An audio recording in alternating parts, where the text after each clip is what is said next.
He's now running for president. Will you continue to give speeches? Oh, yeah. I got to pay our bills. Former President Bill Clinton this week defending his wife and their foundation, but making it clear he intends to keep making big money on the lecture circuit. And it's time now for our Sunday group.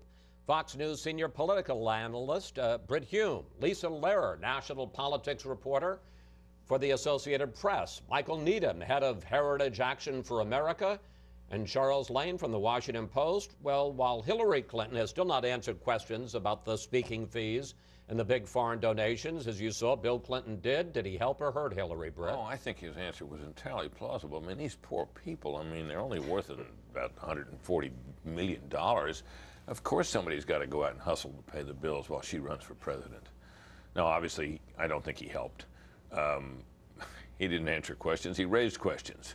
And, you know, when she's out there trying to run as a populist, he's whining about paying the bills with the kind of money they have. Obviously, this isn't going to work. I don't know whether it hurts her in the primary season phase of this to get the nomination, but I think there's certainly a considerable store of stuff that's being built up that could be used against her and through her him in a general election campaign.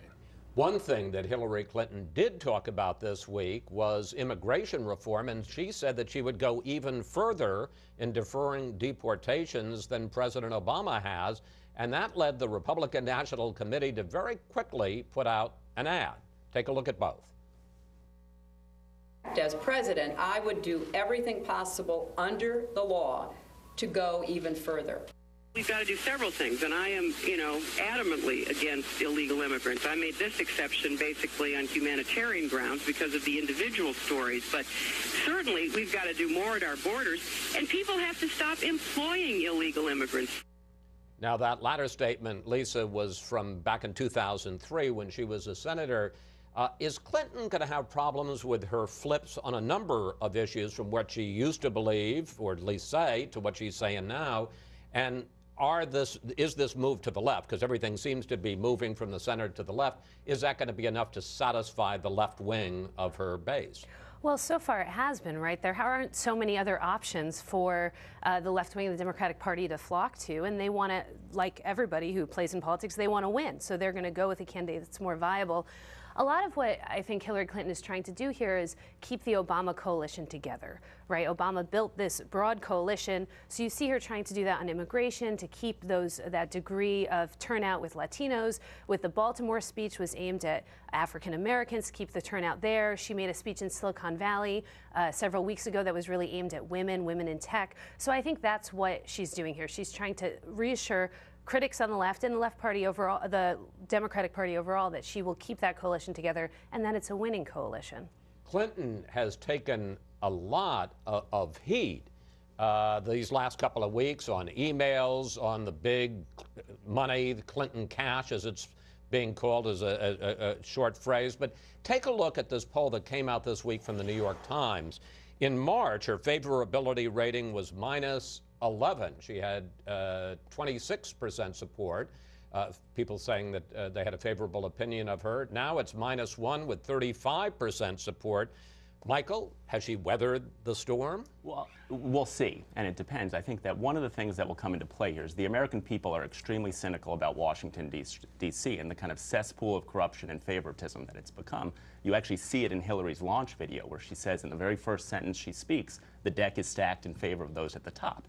The problem is there's been nobody who's done more to trade on their public service to benefit themselves and their friends than the Clintons. And so I think the question over the course of the campaign is, can the Republican Party prosecute that case? It'll be uncomfortable for the Republican Party. There's plenty of favoritism and cronyism that goes on amongst politicians on the Republican side, which is why things like the Export-Import Bank become incredibly important this cycle. If the Republican Party with the House and the Senate can shut down a bank that has 31 open corruption cases against it, that uses the dollars of hardworking middle-class Americans to subsidize the well-connected at Boeing, that shows a difference between the favoritism and the cronyism of the Clintons and a Republican Party that fights for opportunity for everybody but favoritism for nobody.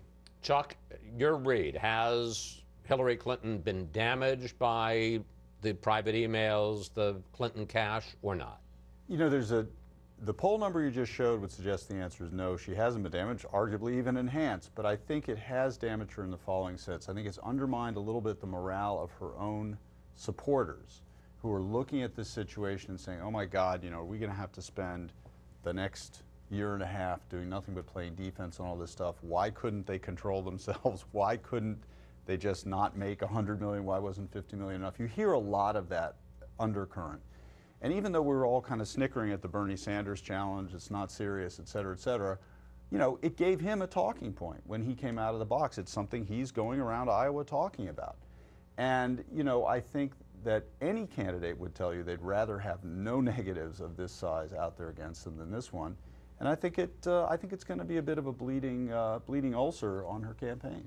Then there is the really big story this week, and that was the Deflategate investigation commissioned by the NFL.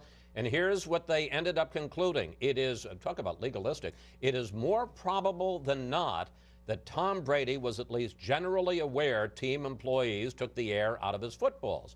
Here's how Brady reacted this week. Has this, however, detracted from your joy of winning the Super Bowl? Absolutely not. We should point out that was in a Massachusetts crowd, so there were a lot of New England Pats fans there. Brit, you're a big football fan. Are you persuaded by the report? And if so, well, the problem with the report should Brady was be punished? The problem with the report was it was, you know, basically kind of inconclusive. I mean, the best they can do after all of this is sort of a preponderance of the evidence suggests that he was generally aware. That's a pretty limited charge. But the Patriots have a kind of reputation based on past incidents of being cheaters, and I think this feeds into that. Because they've been so successful, there's a lot of football fans around the country that hate them, and this, I think, feeds into that as well. It makes them even easier to hate and leaves a kind of a taint on that football franchise, successful though it's been. So Commissioner Hume would or would not suspend Tom Brady? Well, I don't know how you can suspend somebody for being generally aware more probably than not. It just seems weak to me, but maybe they will. I think you suspend him for not fully cooperating with the investigation. Well, that's another matter. Remember, he didn't turn over his cell phone. So sports is about more than just winning. It's about certain values, honor, courage, sacrifice that we value. And Pee Wee Reese was a great American for putting his arm around Jackie Robinson. Roberto Clemente was a great American for sacrificing and using his own celebrity to try to give help to others. There's absolutely nothing admirable about what Tom Brady does or Tiger Woods do. And so regardless of what Goodell does, and obviously if the man cheated, he should be suspended, this is the type of thing that makes people sick of you know, the kind of current culture that we're in, and there's nothing admirable about what Tom Brady did. And it's also coming in the context of these larger issues that the league is facing. Criticism of how they handled the domestic violence accusations, criticism of the science about head injuries and the long-term impact from that. So it's coming out in this environment that's pretty tricky for the NFL to manage. The broader question really is whether pro football and football in this country as we've known it, it's under kind of a death sentence because of the concussion problem. It looks as if, as time goes on, fewer and fewer young people will be playing the game, and that will eventually kill the game. Having said that, the ratings are bigger than ever. More people are watching than ever. I can't wait for the football season to start. Panel, we have to take a little break here. We'll see you a little later in the program.